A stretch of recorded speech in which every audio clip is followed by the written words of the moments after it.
Good evening, Little Masters, and welcome to episode 286 of the Prancing Pony podcast, where need brooks no delay.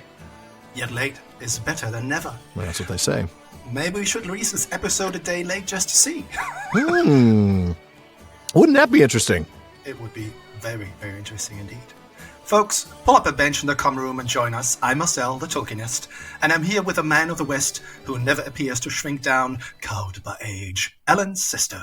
I'm not entirely convinced that isn't sarcasm, Marcel. I'm sorry, I have Yeah, sure you do. Folks, join us as Han forecasts the weather, Hirgon's fate is discovered, Théoden gives a pregame speech, and we ride now, ride to Gondor! In the second of our two episodes on the chapter, The Ride of the Rohirrim, the fifth chapter in The Return of the King. Folks, some of you are hearing this podcast for the very first time, and to you, we bid a very warm welcome. Here at the Prancing Pony podcast, we are reading, talking, speculating, and often, joking our way through the middle of a few pages at a time. Complete with faux laughter? we could do something. That's no problem at all. I mean, that seemed okay. And I'm here with my jolly friend, the very happy Marcel. Mr. Kent Laughter Marcel. Hello. That's right. We take a deep dive into the lore, folks. We explore how the story came to be. We talk about our favorite themes and a whole lot more. But in a lighthearted and fun way. Like friends chatting at the pub. And the fact is, me and Alan did that last year. That's right. Yep, and we're glad you've joined us. I'm sure you're going to be glad you joined as well. But before we get to tonight's discussion and the next time that Marcel and I join each other at a pub, it's time for me to continue this season's new tradition of introducing my co-hosts to our listeners.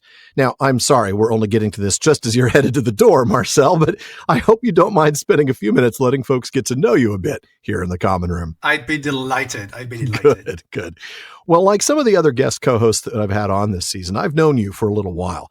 Actually, I think we met all the way back at Tolkien 2019, or maybe it was actually Oxmood in 2018. I don't remember for sure. I'm not quite sure, but definitely 2019. That is definitely for sure. Now, the thing is, even though I've known you for that long, I don't think I've ever asked you the question that we ask everybody who appears here on the Prancing Pony podcast, and co-hosts are no exception. When and how did you first discover Tolkien's works? What was your experience like, and what is it that keeps you coming back? Well, the thing is, I could sort of give a very extended version of that particular tale, but I tried to keep it pretty short tonight. Well, yeah, maybe we should tell you this intro segment should be no more than about 15 minutes in total. Because we need to get through a lot of interesting and fascinating material during this episode. The Rohirrim are about to ride to Gondor's rescue. I don't think people want to spend 2 hours hearing And Marcel this. is still talking about, Théoden is already gone and Marcel is still... No, the thing is, I think that quite a few people, I must have been 14 or 15 at the time, which will give away a little bit about my age.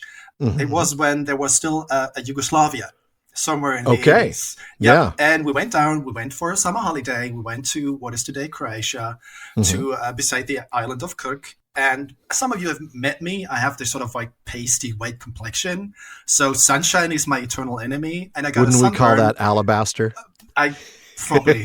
Pearl is also quite nice. Yes. But the thing is, I got a sunburn the very first day. And it was so bad that I had to stay inside the apartment. I couldn't go out. Yeah. Everyone else was on the beach having fun. And I was in a place I didn't know, the language I didn't speak or understand. But there was a box set of a book, 3 volumes. All the German-speaking fans will know it. It's like this garish green edition that everyone knows. And I read it. I took it. It was Lord of the Rings. And by 2 or 3 days, I read through all of it. And I was completely hooked. That's awesome. And what then basically happened was I went back home. Mm-hmm. And at the time, the British Council, this cultural exchange program, had a huge library in Cologne, my hometown. Mm-hmm. And I went in there and I said, I want to become a member. And I said, are you actually 18 or older? And I said, no, I'm not. I said, okay, well, you seem to like books. Here's your card. And I took out every book I found, and they had a pretty decent collection. They had Lord of the Rings, Hobbit, Silmarillion, Barbara Streisand's Furthest Journeys, pictures, Unfinished Tales, Book of Lost Tales 1 and 2. So, I was really, really set. And I just went through all of it. And then I simply took out everything else that I could possibly find with a fantasy connection. And in one of the books, on one page, was an advertisement about the Tolkien Society. And I said, hang on, I am not the only Tolkien fan in the world. What is going on? Yeah. And I wrote them a letter, and they wrote back to me, and I became a member. And I said, do you want to become the European representative of the Tolkien Society? And I did that. So I started contacting people in all over Europe and getting them together into a network. And from then, it just became, a self-fulfilling prophecy. I started special interest groups, university students groups, the German Tolkien Society, websites, newsletters. Wow. I just, what I love most is what I, being with all of you here today is just bring people together who share, a mutual love for Tolkien and great stories. And I never stopped. That is excellent. And folks, by the way, those of you listening on the podcast might be wondering, what does he mean, all you people? We're actually recording this episode live with a number of our patrons. At least 50 folks have joined us to listen in as we record the episode. Folks, if you want to do that, of course, that comes as part of our Patreon thing. So we'll get to that later. But I love that story. And I love that you didn't just read the books. You got involved and did stuff and built community and did some incredible things. I mean, you were one of the names on my list when the podcast was just this thing that I was thinking about doing, right? I mean, you were the Tolkienist, Yeah. And sort of somebody that I looked up to. Well, now that I know you, it's a little different, but I'm 6'2", that's not very difficult. I do still look up to you. That's true, quite literally. But now that is fantastic. I really, really love that story. And I actually do want to hear more. Maybe we need to come back and explore that another time. But for now, I want to talk a little bit about the thing that I just mentioned, the Tolkienist. You've been writing one of the most important blogs in the Tolkien fandom for a very, very long time. Tell our listeners about it. Why did you start the Tolkienist? How have you gotten where you are now? And what do you see as its future? Well, the Tolkienist started, there's kind of a coincidence here. I started on the 21st of September in 2012. Which obviously is Bill Bussenford's birthday, so everything is happening. I think my Instagram account also started on the very same day. Oh, that's great. Yeah. We had Hobbit days and parties in Germany and stuff, and I had already had a different websites writing about Tolkien, but not as the Tolkienist. I can actually prove to you that my very first recorded internet appearance was sometime in 1996. So wow. The web archive gives you all of that. So, and I've been 96. Yeah. In one of the Newsjet Google groups, I was wondering if it was either that or like America Online or something. I mean, the thing is, I realized that I need to have sort of a place to really do things and put them all of them together in one. Yeah. And I already knew at the time, and I've sort of been proven right. If you lie yourself too much on social media or on other websites, and they do stupid things, and I'm not going to name Twitter in this particular I was about to say, I'm not going to name, a certain blue bird, I hear you. Newsletters and blogs and these things where you have control, where you own, where you can put all of your material and the stuff that you do, still is the best thing. So that's why I started out the Tolkienist.com, and because I'm sort of a Tolkien quote guy on the internet. And that's one of my specialties. And I'm working on one particular quote right now, which will lead me to, I think, like 10 manuscript pages of research. Nice. And it includes a former Arkansas governor, if I'm rightly. Yeah. Very interesting. It's like CSI Tolkien quotes. Anyway, I just needed a blog. Wow, I'm fascinated. I just needed a blog, and I wanted to put all this stuff together, invite others to write for me, to have guest post. If anyone feels like having something interesting, fascinating to say, everyone's well invited to do a guest post with a Tolkienist. Yeah. I've built up over time what is the Tolkienist.com from what I've done for 25 years and hopefully for the next 25 years.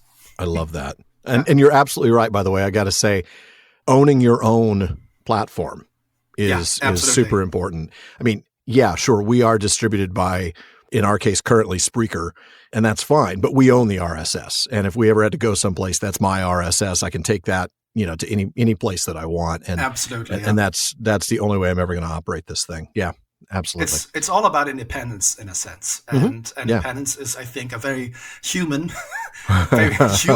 concept that we all understand. So, and we all appreciate very much. Absolutely. Well, recently you've taken on some other Tolkien-related projects, and you've sort of hinted at that a little bit. Tell our folks about what you've got going on right now. Well, some of you may know, and I think I can thank some of my supporters right here, right now. I started a Patreon account in 2022 in May.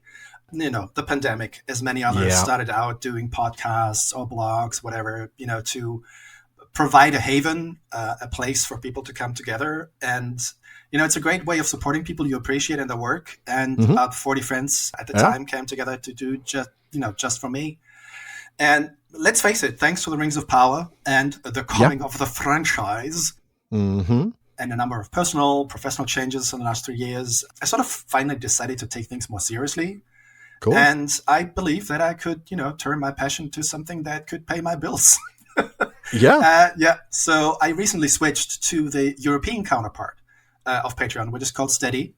And I moved the bi-weekly Roving Ranger, the Tolkienian newsletter that I'm doing and will be doing in the future, and maybe a podcast or two soon. Oh, really? Okay. I'm not giving away too much, but it's going to be one is going to be very, very boring, and the other one is going to be very, very entertaining. And I can only hope that people will join me in my steady adventure and just share the love and the passion and the enthusiasm, as well as I've done in the last years. And it's looking bright and quite for the future. It is. Yeah, I'm excited for it, and that actually is one of the Patreon accounts. Well, now not Patreon. Now it's, what is it called again? Steady. Steady. Yeah, it's one of the ones that the PPP supports, and we're proud to be able to be a part of that. And thank you very much for it. Oh, yeah. Oh, no problem. So remind our listeners again, other than Steady, where can they find you and your writing, and then how do they support you on Steady and your new endeavors? Yeah, well, you basically just head on over to steadyhq.com/thetolkiennest. And there you will be able to choose from a number of tiers, just like with Patreon and with the Prancing Pony podcast. Okay.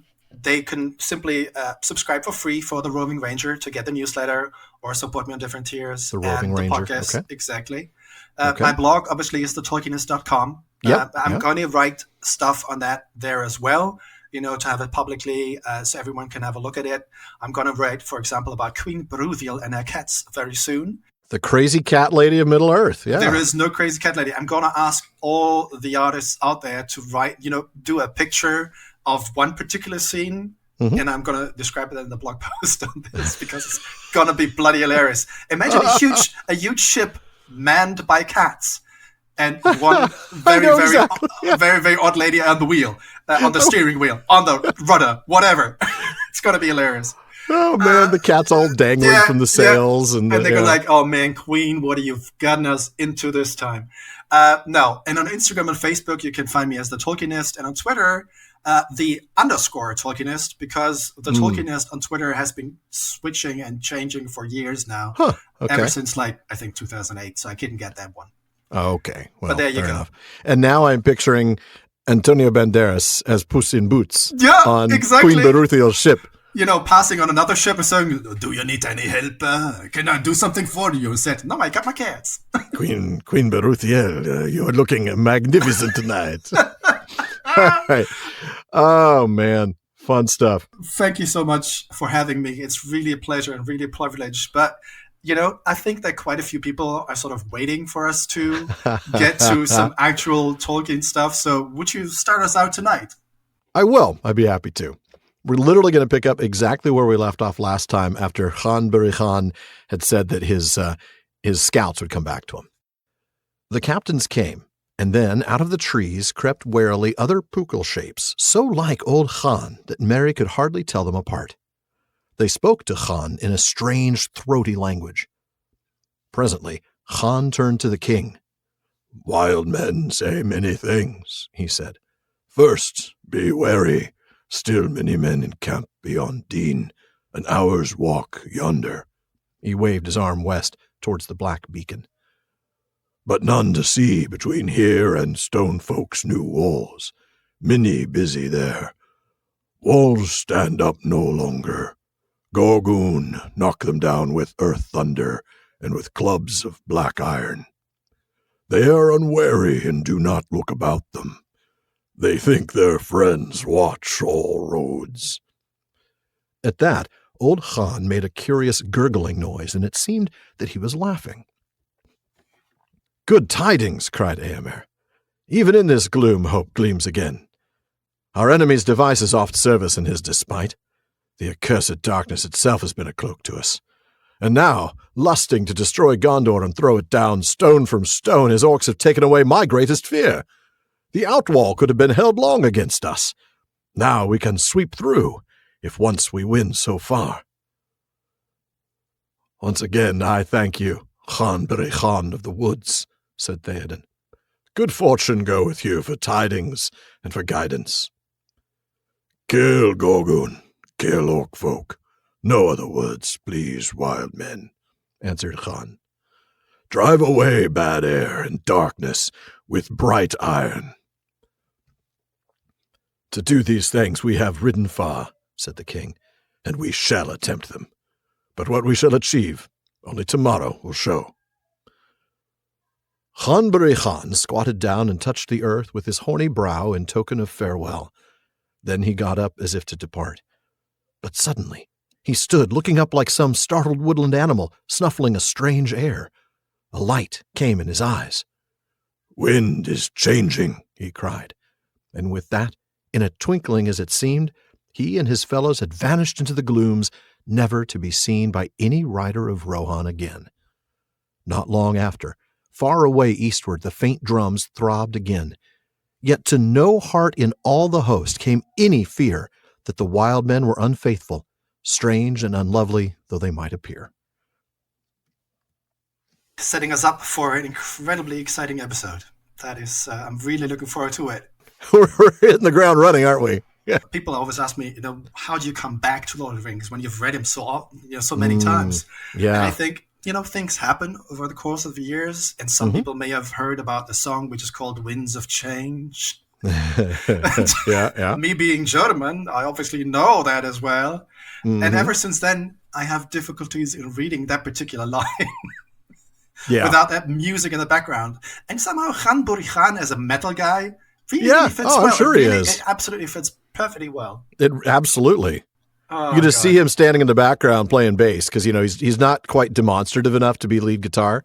Yeah, but they got the drums down. So they definitely have the drums down. If you have the percussion, you're really good to go as a metal band. Yeah, absolutely. Now, the thing is, last week we left off with Khan saying that, the wild men would come back to him. And obviously they have. So the scouts, the people that he sent out came back to him. And at the same time, the captains of Théoden's companies, they also arrived at this space. And there's another one of those, and we mentioned that last episode as well, this sort of awkward racism moment as Merry can tell them apart. Yeah, that's a cringy moment, right?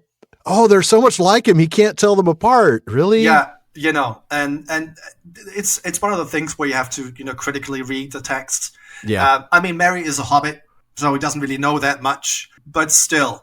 Yeah. In fairness, that does come off as cringy, but in fairness, the elves can't distinguish between men and hobbits, and there's a bigger difference between them. You remember Lindir, he tells Bilbo in Rivendell, Bilbo's talking about men and hobbits contributing to the poetry, and he says that we're as different as peas and apples. And Lindir says, maybe to sheep, other sheep no doubt appear different, or to shepherds. Yeah. So, I want to give Merry the benefit of the doubt, and obviously Tolkien.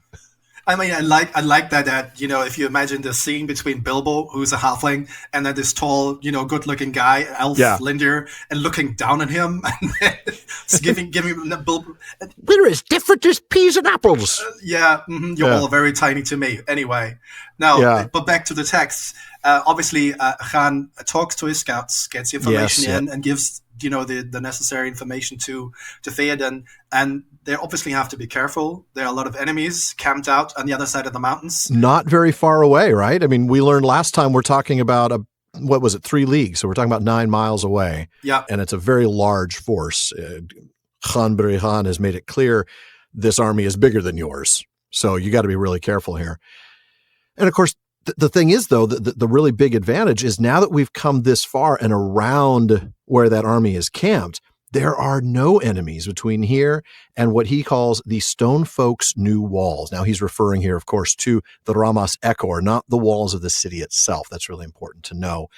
And of course, the enemy is busy there doing what? Well, knocking the walls down with explosives. We've talked about explosives before. It seems like they're exclusively in the domain of Saruman and Sauron. Like you never hear about the good guys using explosives, or in this case, as Han calls it Earth Thunder. But they're knocking down the walls with explosive and rams. Well, let's talk about, occupying forces that leave everything standing. I mean, that would have been really constructive and useful because if you tear down walls, you can no longer defend yourself. If you actually occupy the city and all of its walls are gone. Or even in a siege, when we had Brett Devereaux on talking about the siege of Gondor, there's the concept of countervallation, right? So, they've got this siege where they're trying to, encircle the city, but they also need to protect them from the other side. And they don't think they need to because, of course, there's this army camped out on the road. But, hey, there's a shortcut.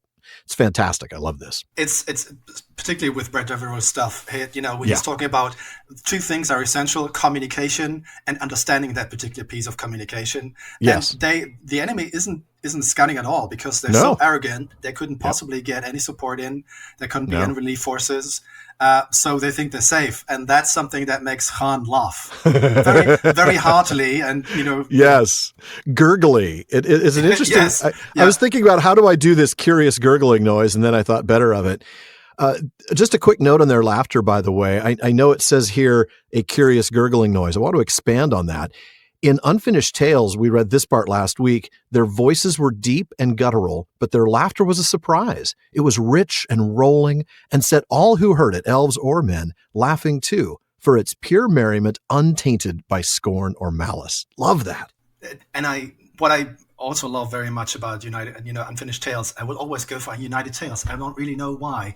United Tales. Thank you for flying United Tales. Tales. It really is. We know you have a choice in today's airlines. It's the abbreviation UT. I don't really know. Unreal Tournament. Oh, that's it. Unreal Tournament. Yeah. Boy, now you're really showing your age too. Yeah. Yeah, I know. I'm very sorry. Anyway, the thing is about History of Middle-earth and Unfinished Tales is very much, the footnotes. It's in the details. It really is. What Christopher is really providing as a background to any given prose or verse in the stories. And there is one that says, to the unfriendly who, not knowing them well, declared that Morgoth must have bred the orcs from such a stock, the elder answered, doubtless Morgoth, since he can make no living thing, bred orcs from various kinds of men. But the Druidine must have escaped his shadow, for their laughter and the laughter of orcs are as different as is the light of Aman from the darkness of Angband.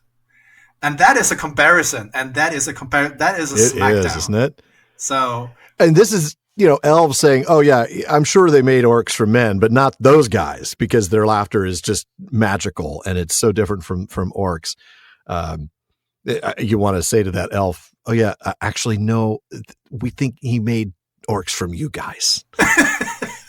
Just as an aside, as a footnote. Just to correct that. Except, of course, we know that, that may be the version that we're told in the Silmarillion, but Tolkien went back and forth on the origin of orcs. So we can't really land anything on that today.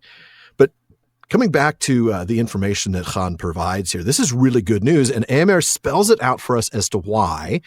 But before we get to those details, I want to point out the beautiful alliteration again. Gloom and gleams, devices and despite. It's, if you follow that, particularly the chapter, the Rite of the Rohirrim, where Tolkien switches the style of the language the Rohirrim now speak.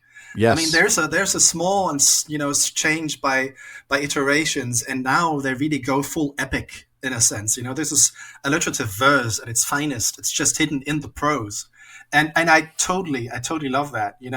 They're doing it unknowingly, because that's how you speak when you're in front of dozens, tens of thousands of orcs. I mean, those lines, they just come off the page at you. They sing, even in this gloom, hope gleams again. Our enemy's devices oft serve us in his despite. Oh, it's just fantastic. You really need to read it out. That is, the musicality of Tolkien's prose is just absolutely amazing. It really, really is. Folks, I know we've said this 100 times, if we've said it even once. Read Tolkien aloud. That's what you got to do. All right. Yeah. Well, the thing is, again, Sauron's efforts have helped the Rohirrim here. Again, because the darkness that he has put out for obviously strategical reasons, it provides also cover to the Rohirrim. And the orcs' wanton destruction means that the Ramas Echo won't be a defense against that particular cavalry charge. I know. So special to the Rohirrim. So he actually opened up the breach in the Ramas to let them right through. Yeah. It ends up being the thing that saves the day, really, or at least one of the things that saves the day. That's the cool thing about Tolkien is he writes all these things in a way that it almost feels like, well, of course this is going to be how it is. And yet you realize if one thing is different along any of these chains, if the Rama stayed up, if Aragorn took a couple hours longer to come up the Anduin from Pelargir, any of these things change, the whole outcome changes. Yeah. Everything hinges perfectly on each other, and it's so wonderfully assembled. So this is when Théoden goes ahead and thanks Han and gives him his blessing, right? For good fortune, go with you for tidings and for guidance. Thanks for giving us this news and for guiding us through the Stonewain Valley. And Han is a very straightforward guy, obviously. The only thing that he wants is for them to kill the orcs and drive away the darkness. Yeah, absolutely. I mean, we want to be able to go back to our normal lives, not being hunted by you, by the way, which we talked about last week and we'll address again as we say farewell to Han. And of course, Théoden basically says, yeah, that's the whole point. We're here to kill the orcs and drive away the darkness. We've come a long way to do exactly that. Guess we'll see what happens tomorrow. Yeah. And the thing is, it's now the last time that we, personally see Han, and this time with the patronymic, as it's, that is the farewell for us as readers. And he offers a ritual farewell. He squats down and places foot on the ground as a symbol of, I'm leaving you now, and I wish you all the best and good luck with what you're doing. Yeah, it's a really interesting sort of symbolic action, certainly an indication of respect as well, I think. But when he gets up, he's described as looking, how does the text call it, like a startled woodland animal. I can't help but think of like a deer in headlights, right? Yeah. Just frozen for a second. He's smelling something and his eyes light up, and we get the very last bit of his dialogue. Wind is changing. Never mind that brings to mind a certain tune for you. Yes. Wind is changing. Yeah. The thing is, after that, it's like he vanishes. The Yeah. wild men vanish. It's like a blink of an eye, and they are never seen by the Rohirrim again. Not just today or in this moment, ever. Yeah. Because they've made a deal, in a sense. I mean, we talked about this in the last episode. Yes. If it all works out, they're going to have their forest, their lives, to themselves, and their freedom and their independence.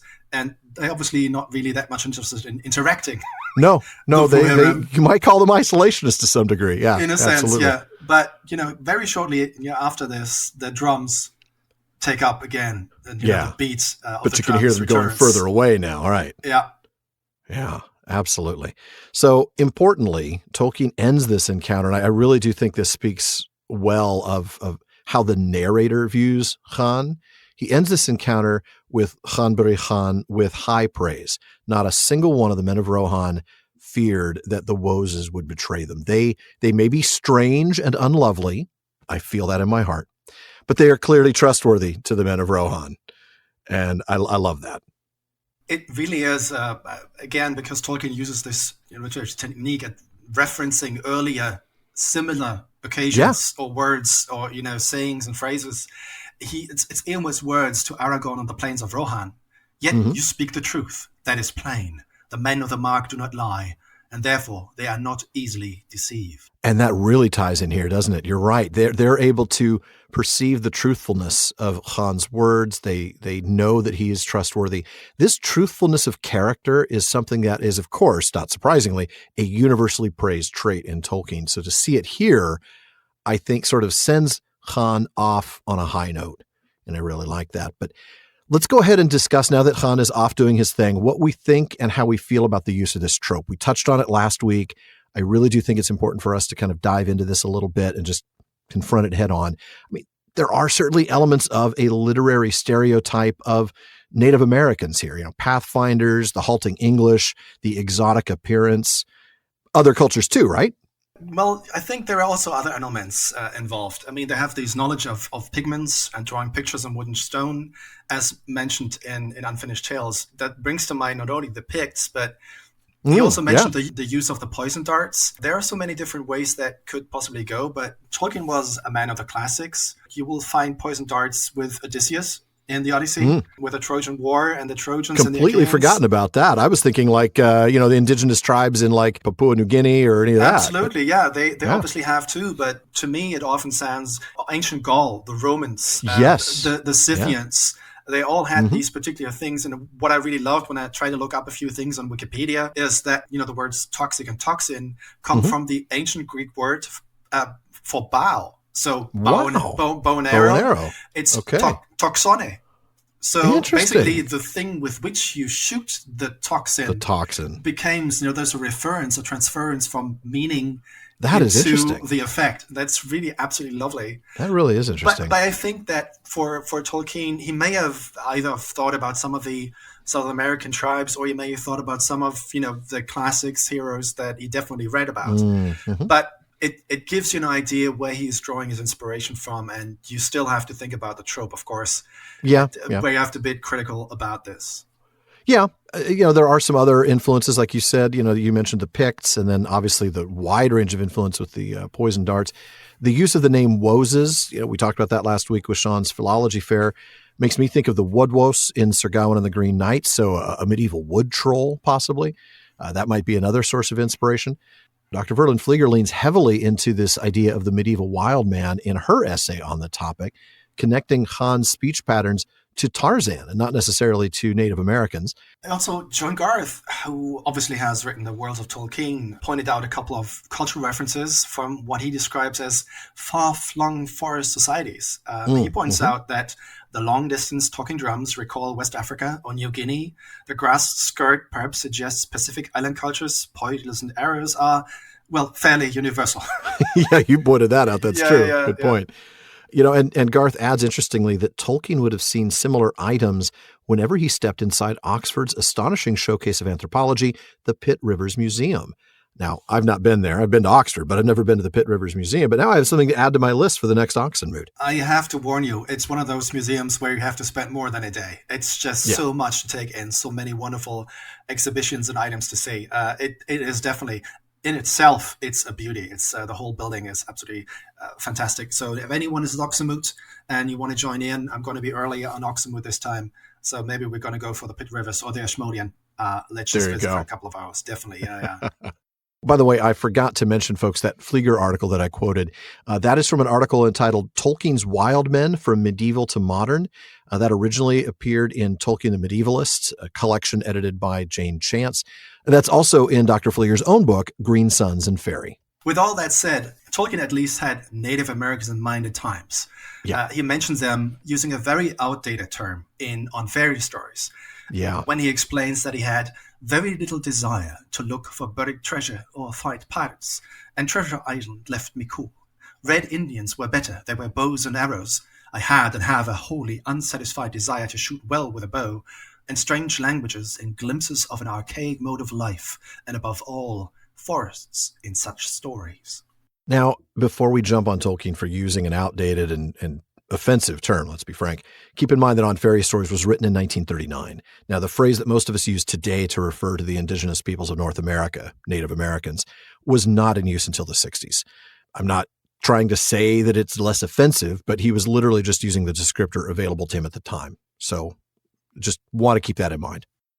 I think it does seem clear to me that Tolkien is at least leaning on this trope here to one degree or another, even if he's also calling back to the medieval white man, as Flieger suggests in her article. Yeah, I think so. I mean, I think it's clear he's leaning on a number of tropes, right? I mean, he's sort of pulling from all of these different cultures.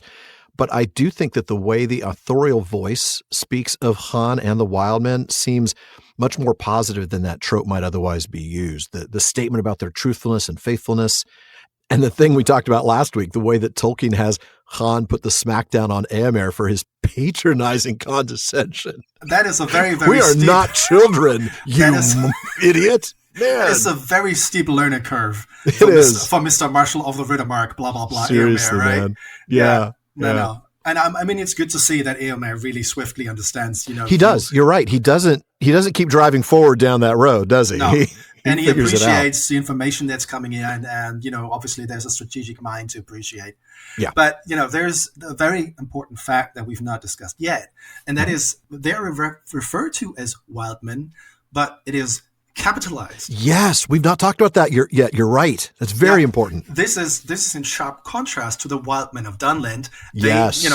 These are a distinctive people with their own unique history, and he gives us hints of this with the Pugelman statues, with Han's own statements about how long they've been around and in this area. Absolutely. They are not just the uncapitalized wild men. They are the wild men, and it is capitalized. Yeah. This is their people. They are recognized as a distinctive people. Now, I did not get a lot of time before writing this episode to reach out to as many folks as I would have liked. So if you are a person who's affected by this, right? If you're a person of color, maybe you're an indigenous person, maybe you feel like, hey, this trope is sort of hitting you in a particular way, please reach out to us on social media or by email at bartleman@theprancingponypodcast.com.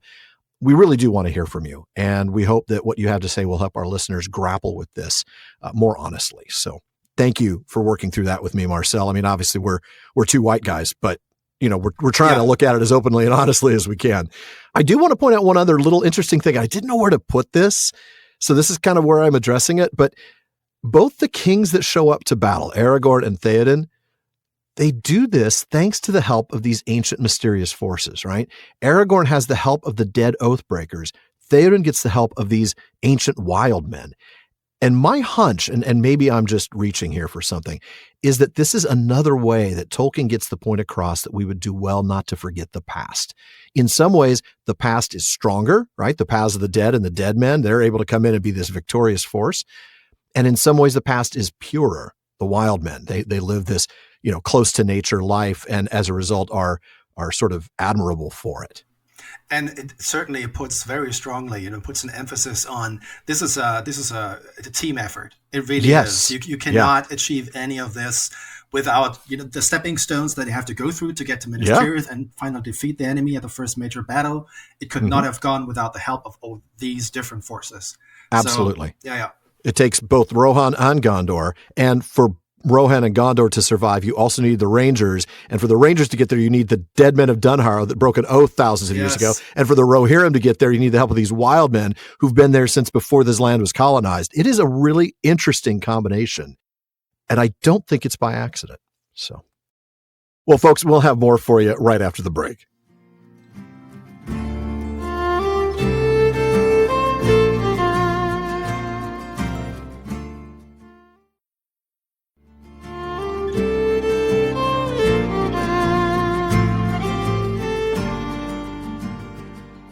Now, before we get back to the text and somebody's unlovely appearance, we want to make sure you know that even after you've listened to this episode, there's a lot more talk going on at the Prancing Pony Podcast. The PPP has an amazing listener community. They're always coming up with great questions and discussions across all our social media spaces. Check out our common room on Facebook, our dedicated subreddit, Twitter, and more. Now, on Facebook, just look for the Prancing Pony Podcast. Follow the page to get the news and the episode releases, but be sure to join the group to get involved in some great discussions. Or if you prefer Reddit, find us there at r/PrancingPonyPod. On Twitter or Instagram, we're simply at PrancingPonyPod.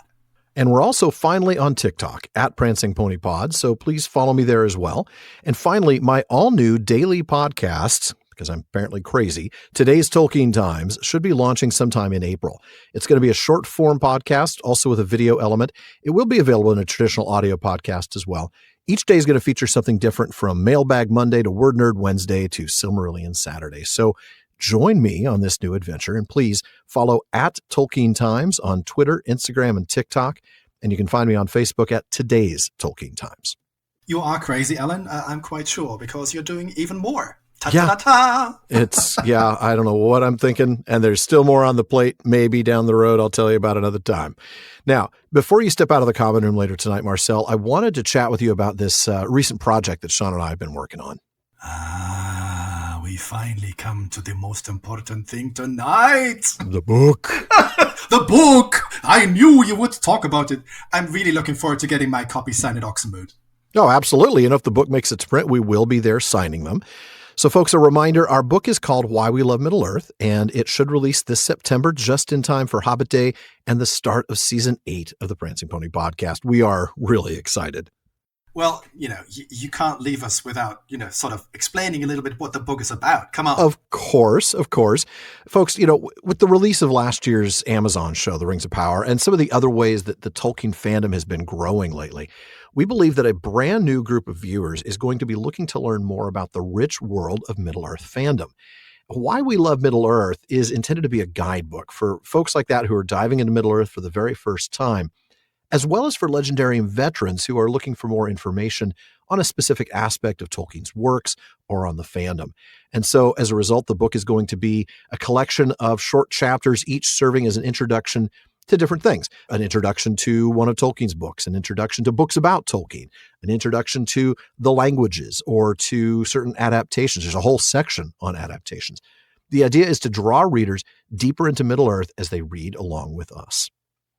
You've let me preview the first chapter. I had a look at the table of contents, and honestly, it's really looking like it's going to be a great read. I hope so. I know you'll be talking about the Legendarium, of course, these different things, and I'm personally really happy to see that you've given the BBC Radio Play its very own chapter, because absolutely it is one of my all-time favorites. It is perhaps the best adaptation out there, outside maybe Lord of the Rings Online, but that's a whole nother story. So the book is going to mirror the experience of listening to the podcast as much as it's possible to do in a book, right? We're going to have a bunch of asides and digressions. We'll have commentary in each of our two individual voices. And of course, lots of pop culture references, bad dad jokes, the whole 9 yards. Pre-orders are available now, so go ahead and check out our socials and our website for more information. For now, though, let's go ahead and get back to the chapter. Marcel? Okay. So Marcel, I'm going to go ahead and have you pick up, skip a paragraph and then go from there. Absolutely. Then, since we must look for fell deeds in the need of all our strength, said Eomer, I counsel that we rest now, and set out hence by night, and so time our going that we come upon the fields when tomorrow is as light as it will be, or when our Lord gives the signal. To this the king assented, and the captains departed. But soon Elfhelm returned. The scouts have found naught to report beyond the grey wood, Lord, he said, save 2 men only, 2 dead men and 2 dead horses. Well, said Eomer, what of it? This, Lord, they were errand riders of Gondor. Hirgon was one, maybe. At least his hand still clasped the red arrow, but his head was hewn off. And they saw also. It would seem by the signs that we're fleeing westward when they fell. As I read it, they found the enemy already in the outwall, or assailing it, when they returned, and that would be 2 nights ago. If they used fresh horses from the posts, as is their wont, they could not reach the city, and turned back. Alas, said Théoden, then Denethor has heard no news of our riding, and will despair of our coming. Neat brooks no delay, yet late is better than never, said Eomer. Is it? Is it? Actually, yeah, it usually is it? So in the paragraph that we skipped, sorry, Elfhelm, the captain of Eowyn's Eored tells Théoden that it's fine that Khan has left, as we don't need their help from here, right? There are those among us who've ridden to Minas Tirith, including me, he says. But there's a certain smugness. There is a little bit of, oh, by the way, I've been there. Here, there and back again. There you go. Yeah. No, he gives a number of the details. The road turns a bit to the south. They have to go for another 21 miles, which equals about 35 kilometers. Mm-hmm. That's 7 leagues, yeah. Yeah, before they reach the Ramas. And the road to that point is really an easy road with grass on both sides, good for the horses. And they can really go fast. And because of the grass, go without making a lot of noise, which, should prove helpful. Hopefully. But of course, let's be clear, 6,000 riders plus their extra horses, if they did it right, are still going to make at least some noise. I cannot see all the little horses of the Rohirrim go like, cloppity, cloppity, cloppity, like the elvish horses in The Hobbit, give like, silently. With the bells. That would be great. Oh, so back to what we actually read, Eomer then suggests that they rest now while they're still in cover. This is a smart idea, right? We set up by night, even more cover, and that way we arrive close to sunrise. Yeah, well, if they left now immediately, it would be pitch black when they arrive on the planet. Getting there at 3 a.m. is not going to help. It just doesn't make a lot of sense. So, of course, Théoden agrees with this, and the captains go ahead and get ready. The thing is, when Elfhelm comes back from, he has received information from the scouts that Eomer had sent out. And he says, well, the first thing is, it's pretty good. There's nothing past the Grey Wood. Second is, there are actually 2 dead men and their horses. Oh, I know. Yeah. I'm so sad about this. It so is. The image, they don't really know who it is because they had a head hewn off. Yeah. And the only thing they can go by, CSI Rohan. Yeah, the one hand still held the red arrow, and that's the only way they know. But the head was cut off, and let's be honest, it's probably on the ground of the first circle of Minas Tirith now. It really is. It's such a sad moment because Denethor had this all strategically planned. He knew that was going on. He asked for help. He did the right thing. Yes, Book Denethor did not. Rohan has betrayed us. What do you mean they betrayed you? You never asked them to come. Yep, that's the point. Yeah, that's film Denethor. Book Denethor actually did it right. Yeah. Well, importantly, they were going to the west when they were killed. So yes, Elfham obviously, correctly comes to the conclusion they arrived at the Ramas and the enemy was already there. So that must have been about 2 nights ago. And that fits, right? It's now March 14th. We know that. The errand riders left Edoras around midday on the 10th, having ridden with Théoden from Dunharrow, which means they would have arrived late on March 12th. Well, sure enough, in the chronology, we see the Easterlings pass the Pelennor and march west to waylay the Rohirrim on March 12th. So this fits. And that particular line, this conclusion that Théoden draws at that moment, that Denethor will not have received the news that the Rohirrim are going, for their help. They're going to help them. They're going to come. Rohan will come. And he will think, Denethor must think Gondor is all alone. And that is exactly what Denethor has come to conclude just as well. So Correct. This is really depressing. It really is.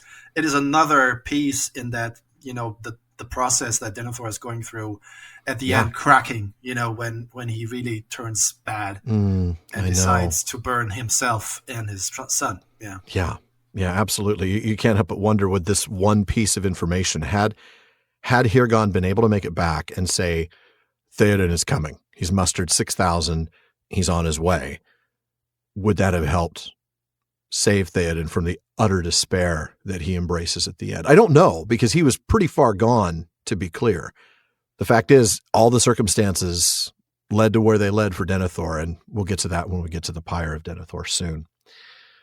So Éomer provides a bit of Rohirric wisdom here at the end of the passage that you read with that proverb, need brooks no delay, yet late is better than never. I love, and he's done this a couple other times, how Tolkien takes a common saying of ours, in this case, just late is better than never, and expands on it, sort of giving us almost a what it used to look like thing. It's almost this etymology, like, well, here, this phrase, this is where it came from. It has this Rohirric origin story. It's great. It's this, Tolkien specialty, finding a word or a phrase or any hint. I mean, with Eärendil, the star, and then drawing a whole sort of mythology from this. And it's just the same, because obviously there must have been a much better phrase, and they simply forgot it. So, I give you it's the like reason. The asterisk in philology, it's the asterisk version of the saying. I love it. And then he expresses basically the hope that it will prove true that late is still better than never for Gondor and the arrival of the Rohirrim. Yeah, absolutely. Would you like to take us to the next passage, Alan? I will. I'm going to go ahead and skip a paragraph as well and pick up there. The king rode in the midst of the leading company, his household men about him. Elfhelm's Eored came next, and now Merry noticed that Durnhelm had left his place and in the darkness was moving steadily forward, until at last he was riding just in rear of the king's guard. There came a check. Merry heard voices in front speaking softly. Outriders had come back who had ventured forward almost to the wall. They came to the king. "There are great fires, lord," said one. "The city is all set about with flame, and the field is full of foes. But all seem drawn off to the assault.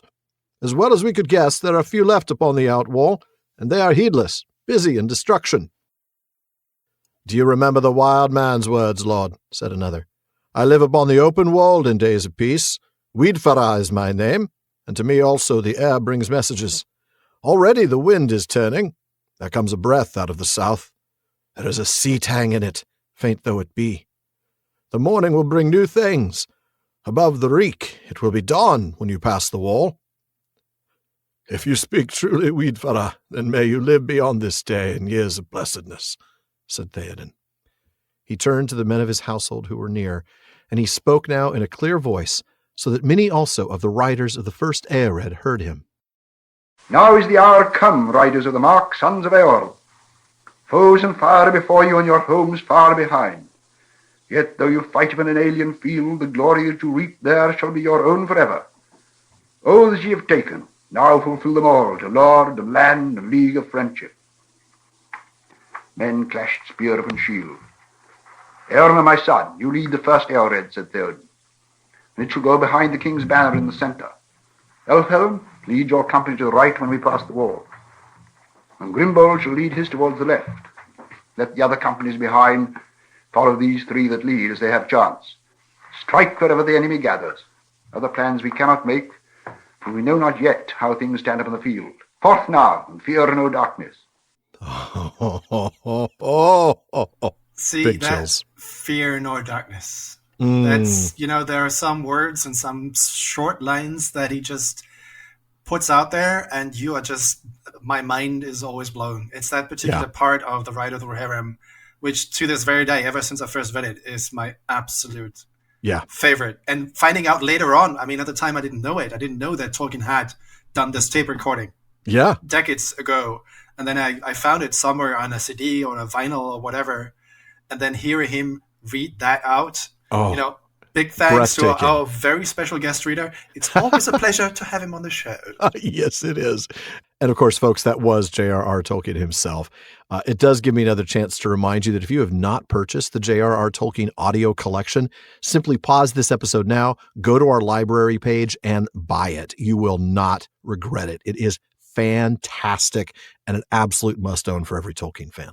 I enthusiastically second this. It's just absolutely amazing. Yeah. But, about the paragraph that we skipped, night has come, the host is on the move, and they come to that sour bend in the road that Elfin mentioned before. One of those lovely images that Tolkien puts in at this scene is, you can see the glow of the fires of the darkness above. Yeah. Sort of like, so the overhanging pall, right? This it's not clouds, but whatever it is that's causing that darkness, they're getting the reflection or the fires coming off of that. They can see that.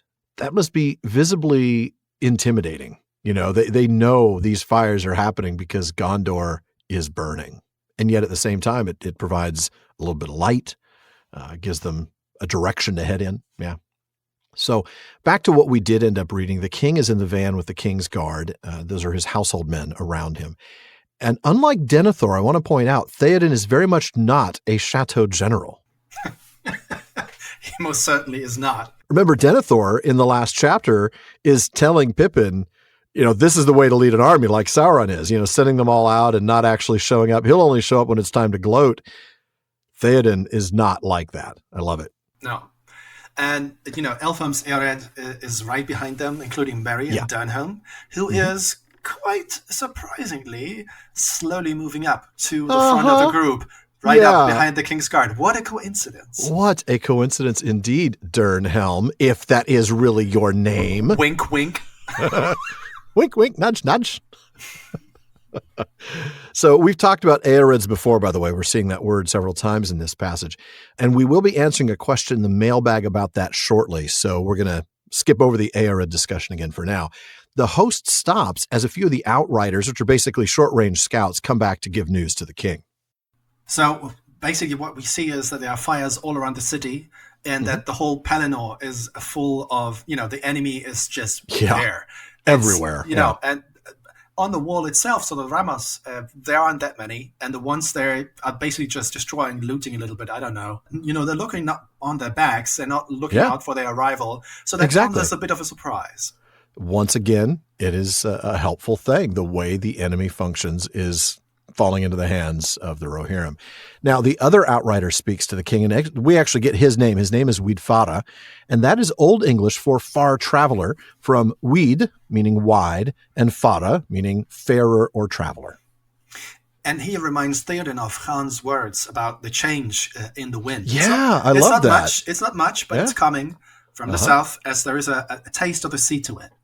Oh, and this will bring new tidings, and boy, will it, huh? Well, Théoden blesses Widfara for this, assuming he's speaking the truth, of course. Mm-hmm. And I love the blessing that he gives him, right? It's, may you live beyond this day. He knows what he's leading his men towards in this fight. He knows what he's asking of them. And his blessing is basically, may you survive this upcoming battle, because a lot of us won't. Yeah. And that is, as you mentioned, the difference between someone like him and Denethor and Sauron. He is on the field. He is leading his army, and he's taking all the same. He's suffering all the same consequences as everyone else. So, that is truly noble behavior. It is. And he turns toward his own men. Those in the first Eored, that is Merry and Danhelm, can hear him. And there's a great speech, great rallying speech. Oh, man, isn't it? I'm really looking forward to this. There is great danger ahead, and your homes are far behind. But even if you're fighting far from home, what you do here is yours. It is your own glory for you to take. Yeah, you own it. That's right. And then he reminds them of their oaths, right? The riders owe their allegiance to him, to Théoden, as their lord. He, in turn, is bound by the oath to Gondor. As a reminder, by the way, Hirgon passed along Denethor's message to Théoden saying, remember old friendship and oaths long spoken. And that, of course, harkens back to Cirion and Eorl. So for more on Cirion and Eorl and the oaths between the people of Gondor and the Rohirrim, who were at the time called the Eotheod, go back to our Tolkien Reading Day special from 4 years ago in 2019. That's episode 118. And, his men respond enthusiastically to his speech, banging their spears on their shields. I love that. And, such a great visual. The visual, but also the sound. I mean, yes, that must have been. 6,000 people. Yeah. That certainly is a bit more noise than the neighbors would like to hear. No, it's Théoden who, lays out his tactics, right? That's right. And he starts out by talking to Éomer, and I love this moment because he calls him his son. Now, technically, Éomer is his nephew, but Théoden has fostered Éomer since he was very young. So he really is, in essence, his son, and I absolutely love that tender moment. Éomer then is going to take that first Eored behind Théoden's banner and his men. And it's the same thing for Éowyn. He calls her his daughter.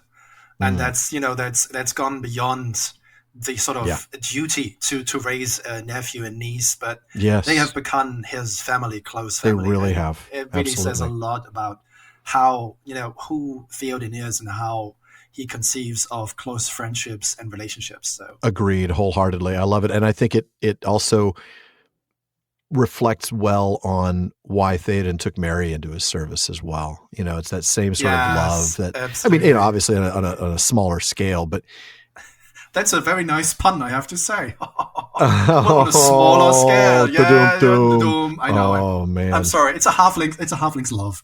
A, you're not sorry. B, that's okay. We were talking about strategy here, and Théoden says to Elfam, take your company to the right, and Grimbold, take yours to the left. Absolutely. And the remaining 47 companies, now keep in mind, that's almost still 6,000 riders. That's 5,700 riders or something like that. It's 50 Eoreds. So it's now we've taken away 360 riders. So it's 5,660 riders will follow behind one of those three. So he basically says to a tiny group, this tiny group, follow over here. This tiny group, you follow over here. The rest of you follow behind me. The rest of you, y'all just find your way. It's all about, military discipline. You just say, we go this way, that way. And the rest of the guys, you already know what you're doing. Just follow behind. Just follow behind. Exactly. And he says, you can't really do anything more detailed. Except for, strike wherever the enemy gathers, because he doesn't have enough intelligence about the current status on the field, who is he going to meet, so he just gives the basic lines. Yeah. Absolutely. And that makes sense. I mean, really, the best battle plans only survive until first contact with the enemy anyway. Absolutely. So you plan all you want, it's going to change. But it's his final line, isn't it? Forth now and fear no darkness. It stirs the soul, Marcel. I get the goosebumps. And of course, hearing it in Tolkien's voice does not hurt that objective. Not at all. Yeah. It totally gets us ready for what's coming at the end of this chapter, doesn't it? Yeah. All right. Well, we are getting close. We've just got a couple more readings in this chapter. I'm going to have you take the next one, Marcel. The leading company rode off as swiftly as they could, for it was still deep dark, whatever change Witfara might forebode.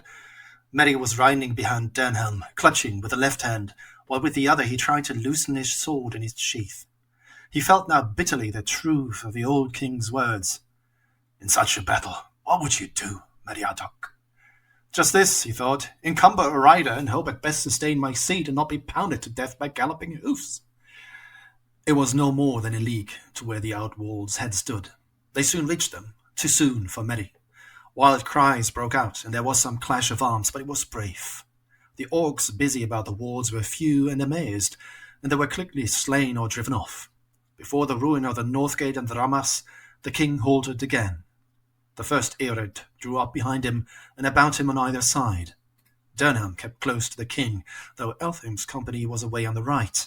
Grimbald's men turned aside and passed round to a great gap in the wall further eastward. Merry peered from behind Durnham's back. Far away, maybe 10 miles or more, there was a great burning. But between it and the riders, lines of fire blazed in a vast crescent at the nearest point less than a league distant. He could make out little more on the dark plain, and as yet he neither saw any hope of morning, nor felt any wind, changed or unchanged. Now, silently, the host of Rohan moved forward into the field of Gondor, pouring in slowly but steadily, like the rising tide through breaches in a dike that men had thought secure. But the mind and will of the black captain were bent wholly on the falling city, and as yet no tidings came to him, warning that his designs held any flaw. After a while the king led his men away somewhat eastward to come between the fires of the siege and the outer fields.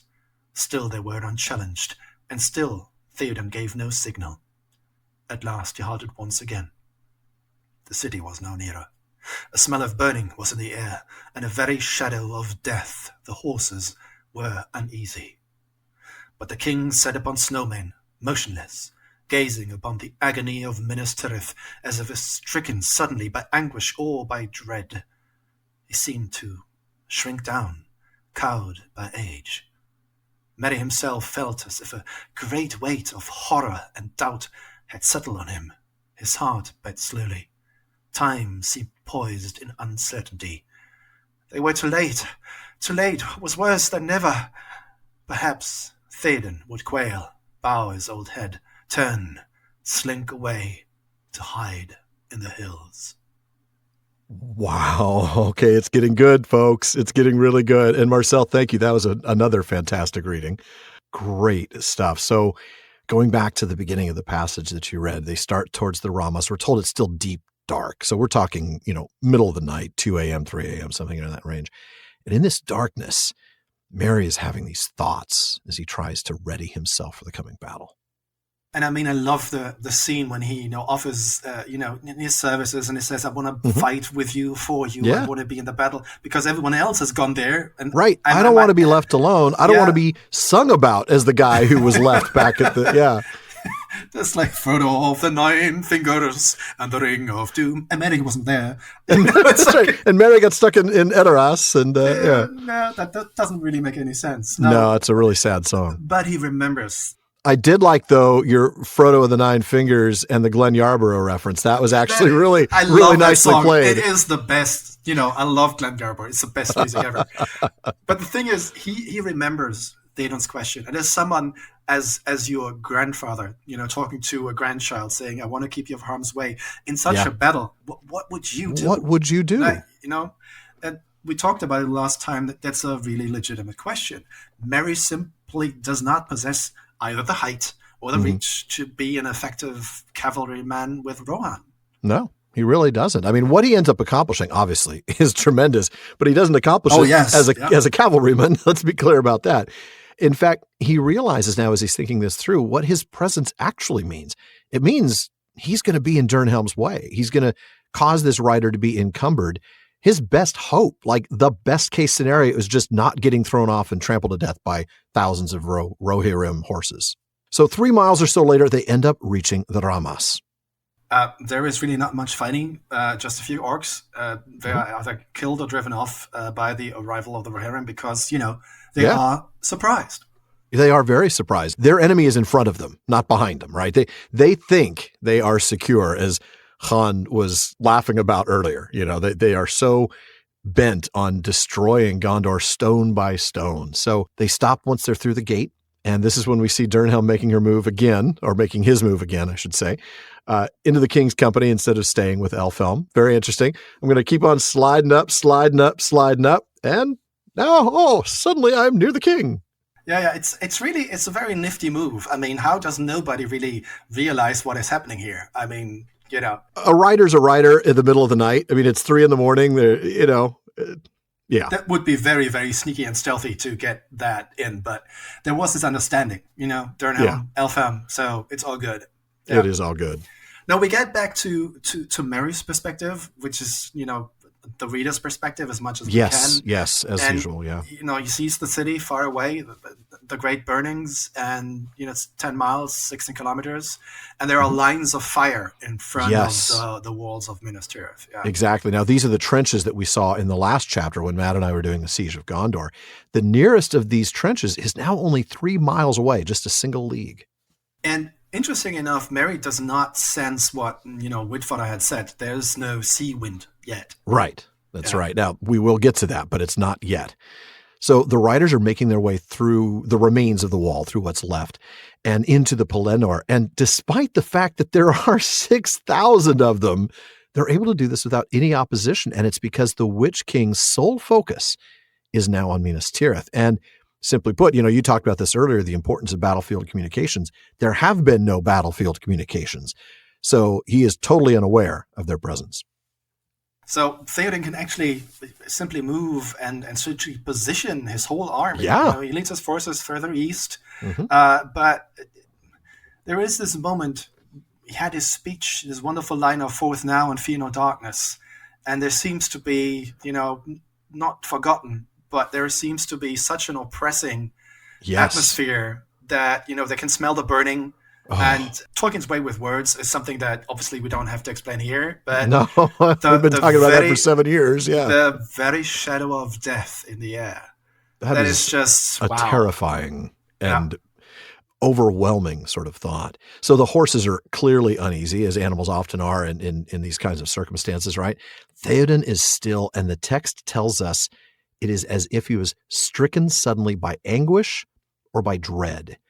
I want to talk about this real briefly before we move on. Is this because, hey, this scene is so much worse than he thought it might be? Or is this maybe a residual effect of the Witch King's presence? The Witch King's still pretty far away, but we know that where he is, people just tend to freeze, right? I mean, we know that when he got to the gate and the Siege of Gondor and he strikes it down and everybody sort of backs off. Like, it's just him and Gandalf in the gate because nobody else can stand to even be in his presence. You think this is one or the other, or maybe a little bit of both? What are your thoughts? I'm not really quite sure, I have to admit. I mean, the Witch King will possibly be pretty close to the front lines to direct the army as it needs be, but he's not alone. I mean, we have 9 Nazgûl, and we have that's true. Maybe Nazgûl. Not all 9 are here, so, but they're not there. But it is that evil sort of atmosphere, the fear that they spread can surely be, it's across the Pelennor. It's so sudden, though. That's the thing that I'm wondering is how much, because if the Witch King isn't even focusing his evil in this direction, if that's relevant. But the thing I also is, it's the first time that he actually gets to see the full picture. I mean, he's always said, we don't really know what's going to happen. Strike for the enemy gathers. Let's do it. We know what we have our experiences. We know how to fight. But it's still, it's basically, say, let's play some basketball. And there's it's a pickup game. And it's like 5 or 6 hobbits are coming around the corner. And there's like the 7'1" people on the other side of the court. And once you realize the enemy is slightly bigger and much more forceful than you would have imagined. And a little more experienced and a little more skilled. And either you have to be incredibly self-confident as a hobbit, realizing that you should beat them on the basketball court. Or you simply, it's the moment before the game starts, before the battle starts. Taking a deep breath and realizing, okay, I'm here. I have 6,000 men. It's my responsibility. I led them here, and the possibility is, man, that is going to weigh on him. I may have led them to their death. All 6,000 of us, And I think that's the responsibility hitting him at that moment, realizing that is a really good insight. I like that. I think you're right. That makes more sense to me than a direct effect of the Witch King's presence. I think you're right. The moment is hitting him.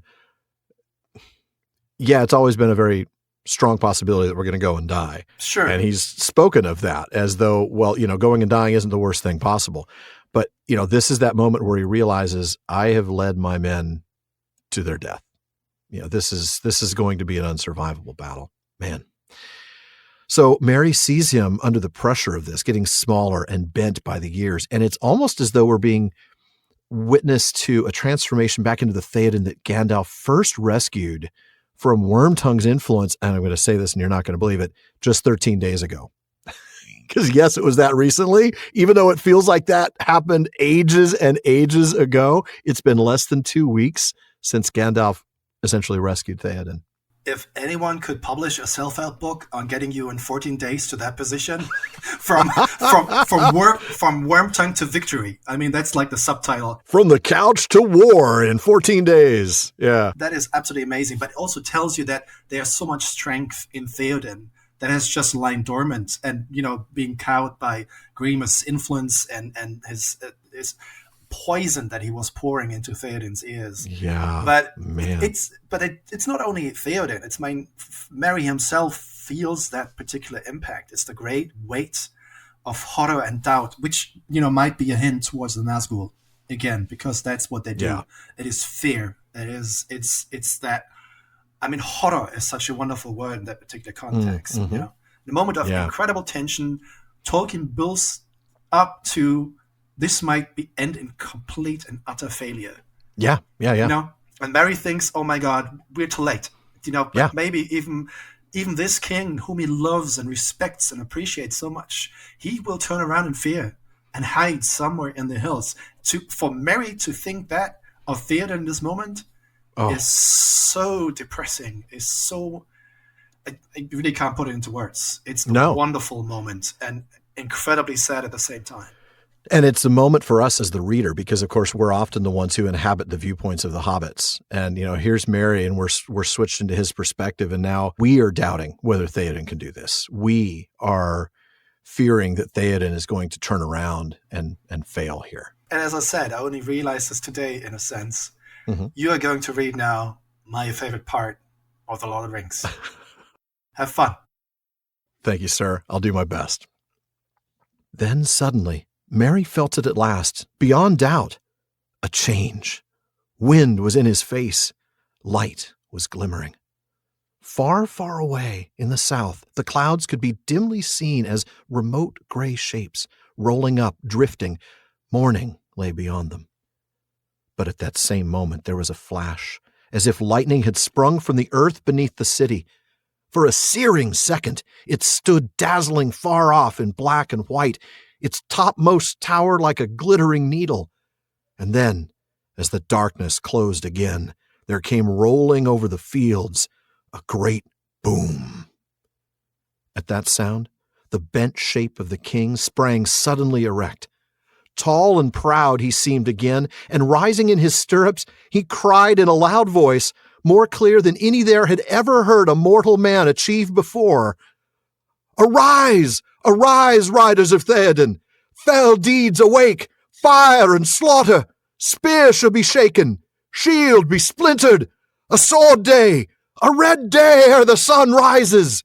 Ride now! Ride now! Ride to Gondor!"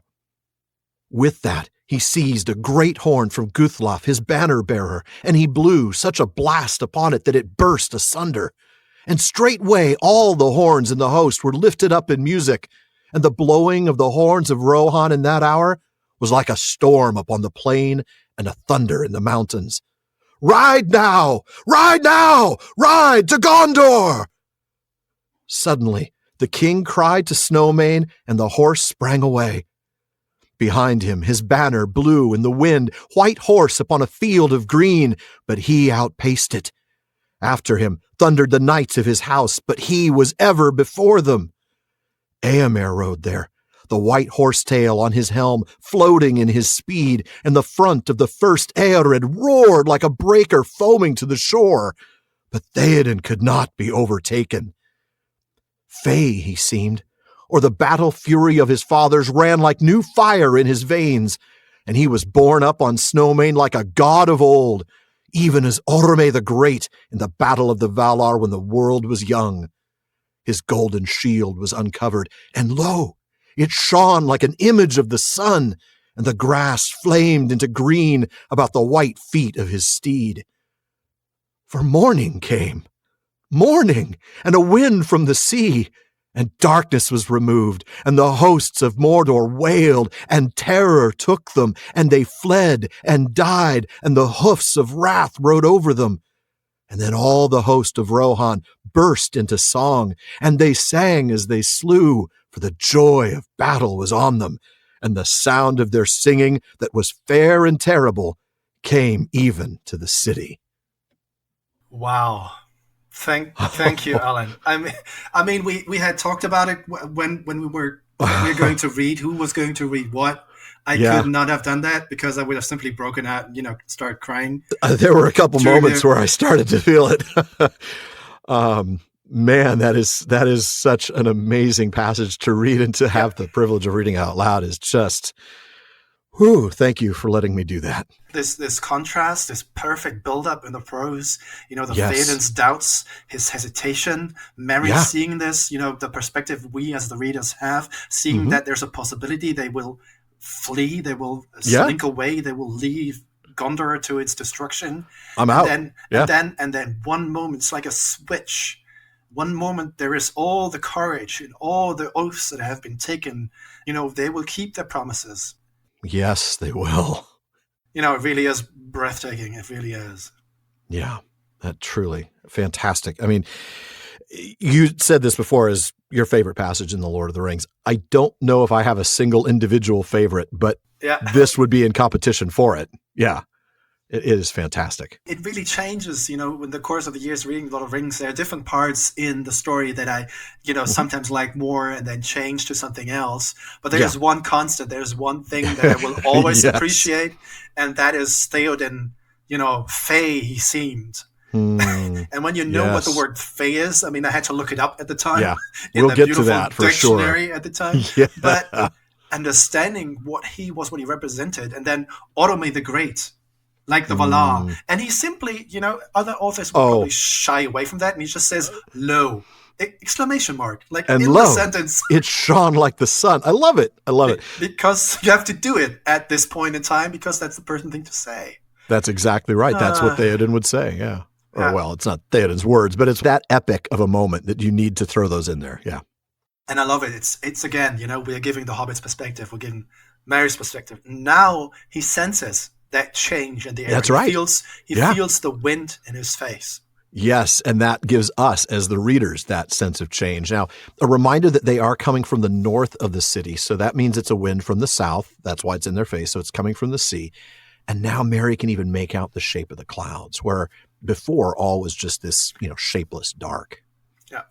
And then Tolkien uses, a time marker that synchronizes the events of the last chapter. It's a flash that is, as if lightning had sprung from the earth. And of course, that takes us back to the last chapter, the end of the siege of Gondor. And we read there, thrice he cried, talking about the Black Captain, thrice the great ram boomed, and suddenly, upon the last stroke, the gate of Gondor broke. As if stricken by some blasting spell, it burst asunder. There was a flash of searing lightning, and the doors tumbled in riven fragments to the ground. Yeah. And now at this point, from Merry's perspective, we can see the scope of this magical lightning. It lights up the entire city with a tower looking like a glittering needle before the darkness returns. Yes. And there's this huge boom, of course. That's the sound of the gate being destroyed. Yeah. And by the way, did you note that the alliteration even begins there? I mean, I think for me, I was thinking of the alliteration in, that really strong ending, starting with when he seizes the horn from his banner bearer. But it even is happening there. For a searing second it stood, its topmost tower like a glittering needle. Yep. Oh, my goodness. The bent shape sprang suddenly, seemed again, rising in his stirrups. It's just mortal man, everything. He just finds this musical ability to bring in the alliteration over and over and over. It's just fantastic. So this moment, by the way, the sound of the gate being destroyed, the boom, does appear to be the moment of decision for Théoden. This is when we see him sit straight up. And that brings me back to the moment of Théoden's healing, 13 days ago, like we talked about, when Éomer comes back from exile to offer his sword. We read, "How comes this?" said Théoden sternly. He turned towards Eomer, and the men looked in wonder at him, standing now proud and erect. Where was the old man whom they had left crouching in his chair or leaning on his stick? How similar is that to the bent shape of the king sprang suddenly erect? There is so much similarity to that moment. And again, it's this mirroring technique that Tolkien has 2 points that really play off each other. Really, you may not remember the moment or the line, but somehow in your memory, it's still there in your subconscious at the best. Yeah, absolutely. Yeah. So just as before, with the restoration, with the help of Gandalf, he seems tall and proud before his men, and he cries louder and clearer than anyone had ever heard a person cry. I mean, uttering the powerful rallying cry that we all know and love. Yes, we do. That is rather impressive, given the fact that according to World Book of Records, some people can be louder than some starting 747, Boeing or Airbus or anything. Wow. Yeah, they can. There are world records on who screams who's loudest, who can speak the louder, scream the loudest. So Théoden back in the day, he was pretty good. No. That's pretty impressive. Yeah. But again, that takes us to this earlier moment, because you do know what happened after he took Eomer's sword, right? Yeah, that's right. He cried a similar rallying cry to what he cries here. He says, "Arise now, riders of Théoden, dire deeds awake, dark it is eastward. Let horse be bridled, horn be sounded, forth Eorlingus." It is absolutely not an accident that in both these cases we see a man bent by age who recovers and is seen as tall and proud, who then utters these words. And speaking of these words, you don't need me to remind you that this is just another fine example of alliterative verse in the Anglo-Saxon tradition. But you might not know that this verse here is inspired in part by the Völuspá, which is part of the Elder Edda. There is a part in there that talks about the days before Ragnarok, and the relevant lines. Well, I can't believe I'm going to try to read this in Old Norse, but in honor of what the Lord of the Mark would do if he were here. Skegold, Skolmold, Skildir Ruklovnir, Vindold, Vargold, Otherverod, Stoipisk. Well, this translates to axe time, sword time, shields are splintered, wind time, wolf time, ere the world falls. I love that, except that I love it even more in Old Norse. Yeah. I walk around. Hey, how's it going? I don't know. Skegold, Skolmold, Skildur, Ruklovnir, Vindold, Vargold, Otherverod, Stoipisk. Just going to keep saying that. It's a bit better than let's do this. It is. It really is. It just doesn't have the same atmosphere, the same sound. And not only this, after this rallying cry, he grabs a horn from his banner bearer and blows it so hard, it blows apart. It splinters the horn. I love that. I love that. And just a quick side note, by the way, the name of his banner bearer, Guthlaf, that is Old English for battle leaving. It means a survivor. It's somebody who, gets through the battle and is able to depart from the battle. And it's from Guth, war or battle, and Laf, leaving.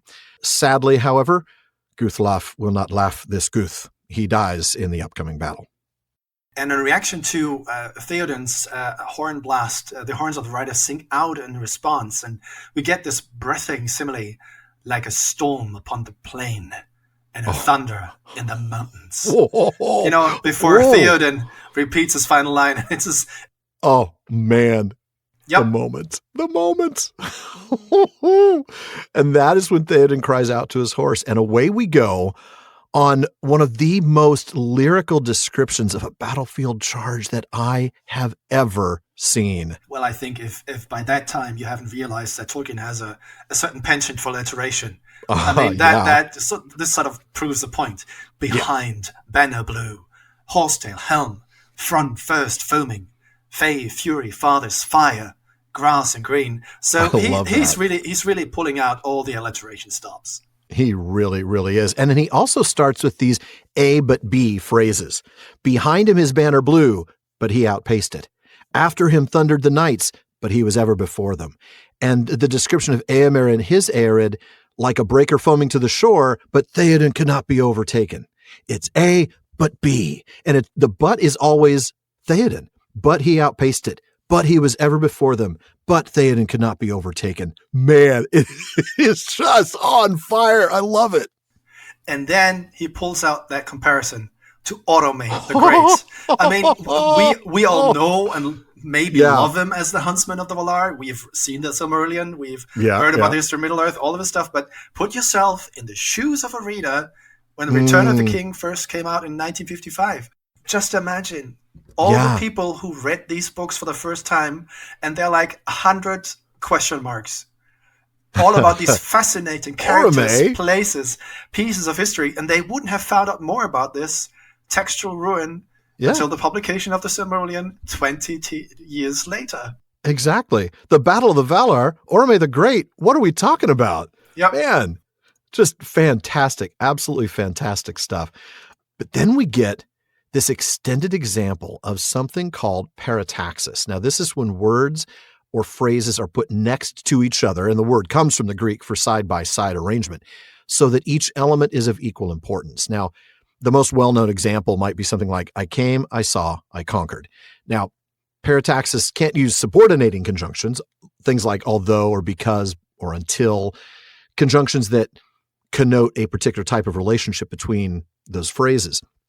But it can and often does use coordinating conjunctions like and. So you'd rephrase Julius Caesar's line to, I came and I saw and I conquered. That's still parataxis. Okay. Now that you know what this is, look at it and read it again.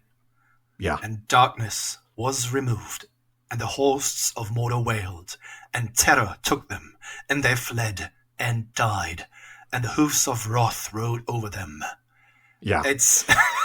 and this, and this, and this. And they're all independent phrases because, and the way you can tell this is parataxis is if you move these around. So let's say we say, and terror took them, and the hosts wailed, and they fled and died, and the host of Rohan burst into song, and the hooves of wrath rode over them, and the Rohirrim sang as they slew.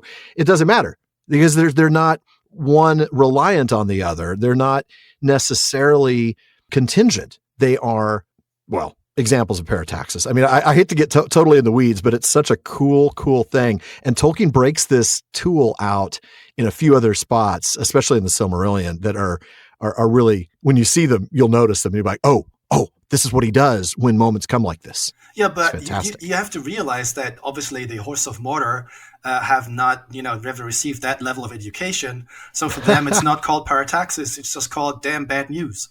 Oh, I like that. Well, You're welcome to the show now, Marcel. Thank you. You have the keys. Yeah. So finally, we get the Rohirrim singing as they slew, which is just so gloriously Old English. The sound of their singing comes even to the city. We get some more alliteration there as the chapter closes, but we also get this indication that the people in Minas Tirith are going to hear this, and it is going to give them hope. I love that. Now, forgetful he seemed, or the absent-mindedness of his barkeep fathers ran like new ale in his veins, and he was borne up on an old pony like a mailman of old. His burlap bag was uncovered, and lo, it fell with a heavy thud to the ground, into the grass, flaming into green about the feet of his steed. What does Bartleman have in the mailbag for us tonight, Marcel? After these many adventures, obviously quite a few things. I'm sure, yeah. So yeah, well, the good old pony service didn't have that many adventures. Anyway, Christopher W. writes in and asking, every time the Rohirrim ride, they're riding in groups called Eorets. What exactly is an Eoret? Is it a number of horses, a number of riders? What is the number, and how did it come about? Maybe for you, Alan? Well, that's a good question, Christopher, and it is one that really does need answering. I think we have touched on it before, back when the 300s encountered Éomer a few seasons ago now, but I don't know that we went all that far in depth, so let's go ahead and see what we can find. And really, it's one single source that does end up giving us all we need to know. Just like with Chan Brechan, we're going to go back to Unfinished Tales, and where we find the information on Éorids is actually in a footnote to the story of Cirion and Eorl and the friendship of Gondor and Rohan. And there we read this. According to a note on the ordering of the Rohirrim, the Éorid had no precisely fixed number, but in Rohan it was only applied to riders fully trained for war, men serving for a term, or in some cases permanently, in the king's host. Any considerable body of such men, riding as a unit in exercise or on service, was called an Éorid. Thus, when we read about Marhuini, the leader of the Eotheod, the Northmen ancestors of the Riders of Rohan, joining King Kalimechtar of Gondor with his great Éorid in assault against the Wain Riders, we have no idea how many troops there were. that particular note goes on to explain that after the recovery of the Rohirrim and the reorganization of their forces in the days of King Völuspá, 100 years before the War of the Ring, a full Eored in battle order was reckoned to contain not less than 120 men, including the captain, and to be 100th part of the full muster of the Riders of the Mark, not including those of the king's household. Okay, so that 120 men thing is certainly reflected in the text, right? If you remember, Legolas counts the number in Éomer's Eored at 105 riders and 3 horses without riders. Well, Éomer would later say they'd lost 15 men and 12 horses, so precisely 120. But I want to get to that last part that you said, that an Eored is 100th part of the full muster of the Riders of the Mark. 100th. And it's 120 men. That is a huge cavalry force. That's 12,000 riders at once. But it was actually possible, as the footnote explains. No such host, of course, had ever ridden altogether to war beyond the Mark, but Théoden's claim that he might, in this great peril, have led out an expedition of 10,000 riders was no doubt justified. The Rohirrim had increased since the days of Völuspá, and before the attacks of Saruman, a full muster would probably have produced many more than 12,000 riders, so that Rohan would not have been denuded entirely of trained defenders. In the event, owing to losses in the Western War, the hastiness of the muster, and the threat from north and east, Théoden only let out a host of some 6,000 spears, though this was still the greatest riding of the Rohirrim that was recorded since the coming of Eorl. By the way, the full muster had its own name as well. That was called an Eohera. And that word, along with Eored and Eotheod, are not surprisingly real Anglo-Saxon words. Each of them use the Old English element eo, which means horse. And according to Bosworth Toller's Anglo-Saxon dictionary, not just any horse, specifically a war horse or a charger. Now, Tolkien continues to enlighten us in that footnote. Eored is a recorded Anglo-Saxon word. Its second element derived from rad, riding. In Eohera, the second element is hera, host or army, and Eotheod has theod, which means people or land, and is used both of the riders themselves and of their country. And I'm pretty sure that you've now thoroughly exhausted our knowledge of the Eored. Well, that's my intention. Yeah, I hope so. Folks, that does wrap it up for another episode of the Prancing Pony podcast. Now, we are off next week for Easter, but be sure to join us again in 2 weeks when the Lord of the Mark returns and we subject ourselves to public humiliation on our 22nd quarterly Questions After Nightfall. You've dodged that bullet, Marcel. You don't have to do that. It's great. Good for me. Now, before we wrap up, I just want to take a minute to thank you, Marcel. Hosting these last episodes with you has been a real joy. I am truly grateful for the time and effort that you've invested here in the common room for our PPP family. Thank you so very much for having me. And I have to give you a little confession, to be quite honest. Yeah. When you first approached me and saying, I'm getting together, the fellowship of the co-hosts. Yeah. And I thought, okay, right. that's going to be interesting fellowship. What's a co-host? Am I just partially? I want to have here. Anyway, I thought this is so amazing. I mean, the PPP is such a great piece of podcast. It's just fantastic. Oh. And, you're really, really one of the podcasts that I'm really looking up to. I mean, I have my own small podcast with my friends here in Germany, and it's so much fun.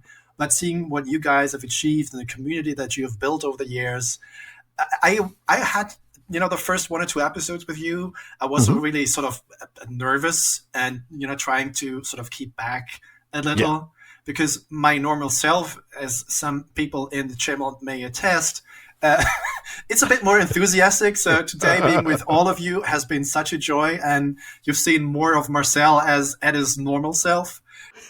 And that really, thank you so very much for having me and being with your community. It's absolutely fantastic. So keep on doing the great work.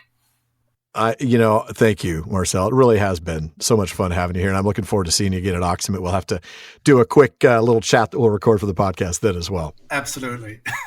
Now, folks, Alan and I want to thank the members of the Team PPP, editor John Reynolds, Ballerman Becca Davis, social media manager Casey Hilsey, event and Patreon community coordinator Katie McKenna, graphic artist Megan Collins, and website guru Phil Dean. Now, speaking of the website, please be sure to give us a visit there at theprancingponypodcast.com. We've got show notes, hilarious outtakes, some of which may well have come from this exact episode. Quite possibly. Quite possibly. Prancing Pony Ponderings and our online storefront where you can get all sorts of PPP merch, including the new chapter designs from Megan, so there's some spectacular stuff there. You'll also want to visit our library page. The Prancing Pony Podcast is first and foremost a podcast about the books, so if you're interested in a book we've mentioned on the show, you'll find a link for it in our library. The PPP gets a small amount of compensation when you make a purchase, and we thank you for that.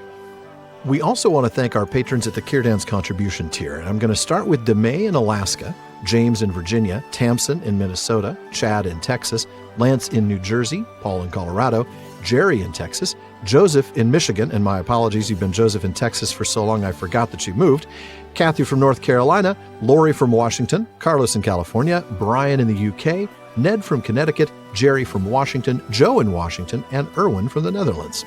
There is also Dylan in Australia, Ben in Minnesota, Anthony in Texas, Karen in the UK, Saksu in Illinois, Brian in Texas, Sarah in New Jersey, June in Ireland, Joshua in Massachusetts, Lucy in Texas, Connor in North Carolina, Keith in Alabama, Carson in Oklahoma, Vivian in California, James in Massachusetts, Anne in Kentucky, and Roger in Michigan. Thank you all so very much for your support. Indeed, thank you so much. Make sure you don't miss any episodes of the Prancing Pony Podcast. Subscribe now through Apple Podcasts, Spotify, Amazon Music, or your favorite podcast app. And one last thing, as always, don't forget to send your thoughts, comments, and, well, most of all, your best examples of parataxis to Barlaman at theprancingponypodcast.com. And if you want your voice literally heard, well, just send us audio of your question. Visit podinbox.com/prancingponypod and record your question for us. Please be sure to still email the question to Barlaman, even though Barlaman's been a lot more reliable lately. There's still a lot of mail to sort through. We'll try to get to you just as soon as we're able. As always, though, this has been far too short a time to spend among such excellent and admirable listeners. But until next time, raise a glass, have a cuppa, and enjoy reading Tolkien. Goodbye.